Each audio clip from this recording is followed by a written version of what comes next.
In terms of student performance, I'm going to run through this really quick just because it's so good. We've got some really cool stuff that have happened over the history. We've had some remarkable folks that were able to address this when we were at TOS. And if you'll notice, this is from 95 to 2002 when TOS was in. It was a trend up, and all the gaps in all the performance groups started to get closer and closer as they went up. And then, of course, they changed the rules on us and implemented TOS, or tax. And what they did was the first 2 years, they let us get off with a pass. They didn't have a high passing standard, so you'll see big spikes up here where performance was higher.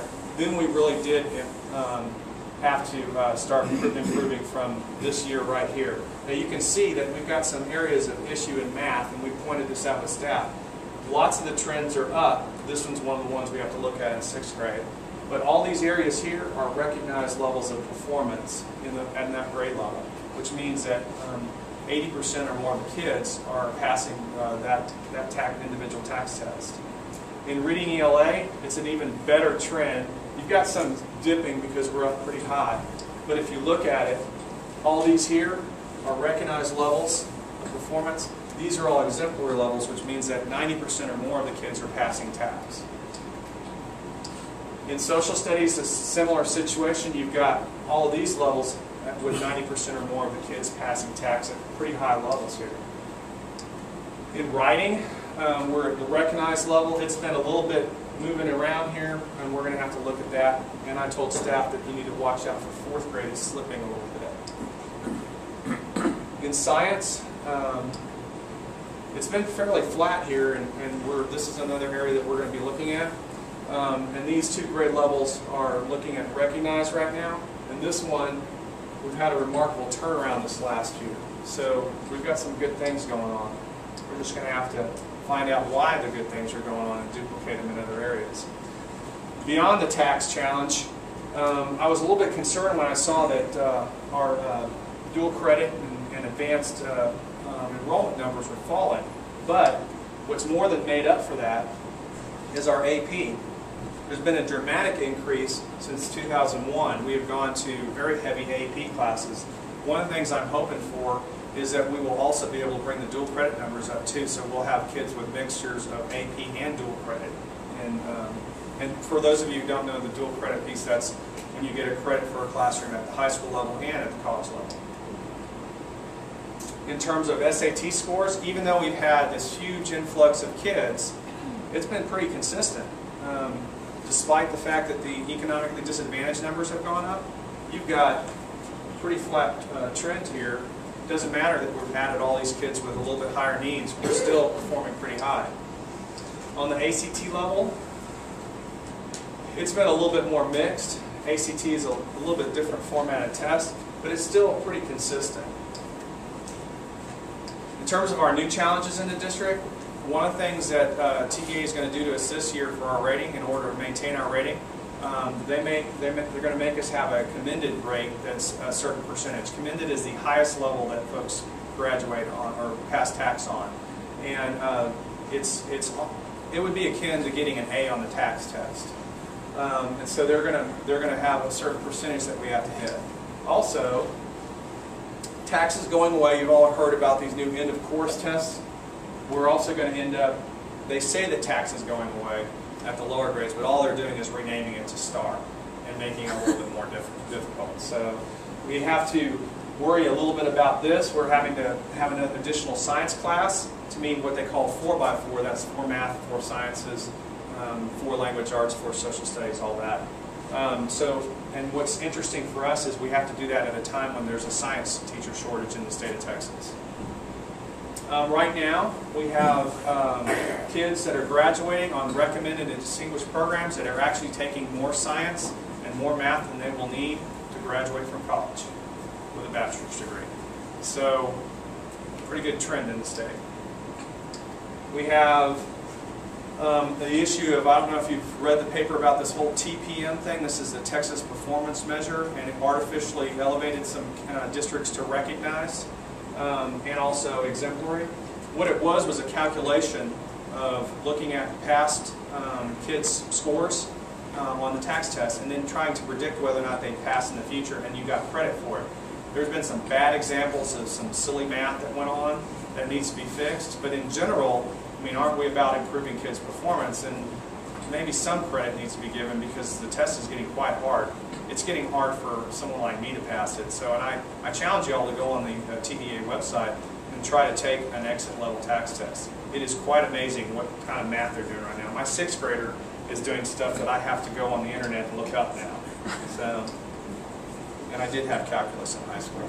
So, we have to, there's a college readiness performance indicator now that they're going to be looking at. And also, now to graduate on the highest plans, you have to have some type of college credit in order to be recognized or distinguished. And that's really important because one of the things that we're going to need here in this community is some type of partnership with higher ed and possibly, I think from a business perspective, some promotion of a higher ed center in this area. So, what is that? What is the vision for Hutto in the future?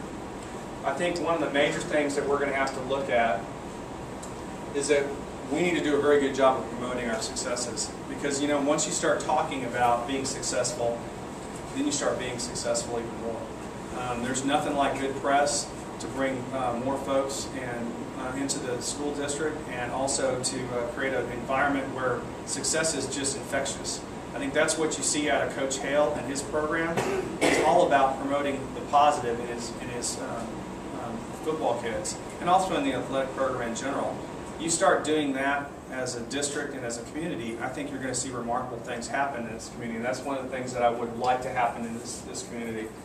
I think one of the things we need to make sure we're doing is making responsible and character strong kids that get out there and promote things in the community and do things actively, because we need more of those types of folks leaving our school system and getting out there and fixing things that we haven't thought of yet.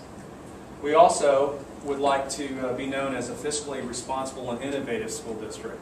We're going to be looking at school bus advertising as one of our little innovative things. I came from a district where we just implemented school bus advertising. It's a free source of money that doesn't cost taxpayers anything. We're also looking, I really would like to be known as the premier district in the state of Texas. I mean, we're right in the middle of Texas. It'd be nice if all eyes looked to Hutto.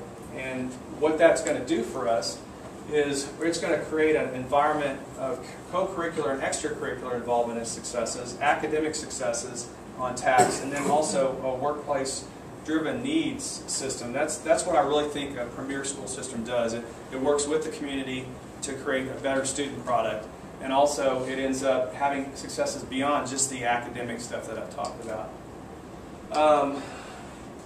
And then I think this has got to be essential. You know, since I've been here, I've heard a lot of talk about a higher education center in Hutto. You just don't know how much it would mean to the school district as well. We're talking about lowering our tax rates because we're going to attract business and commercial business, and they're going to be able to help support some of the things that we do in the education field. It will not overburden the residential taxpayers.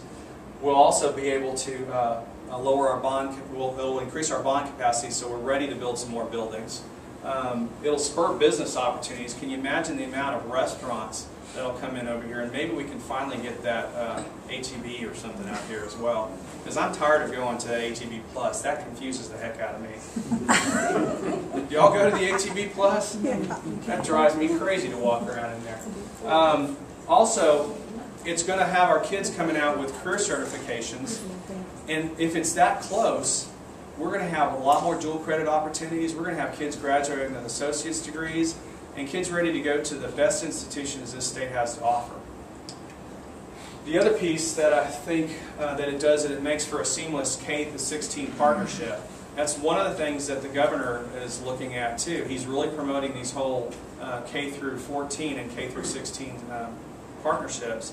And we'll end up having kids that, I mean, they're doing remarkable things at the sophomore level that you just don't see anymore, or you didn't see when I was in school, where you're getting dual credit courses in some of the most difficult subject areas that you can imagine.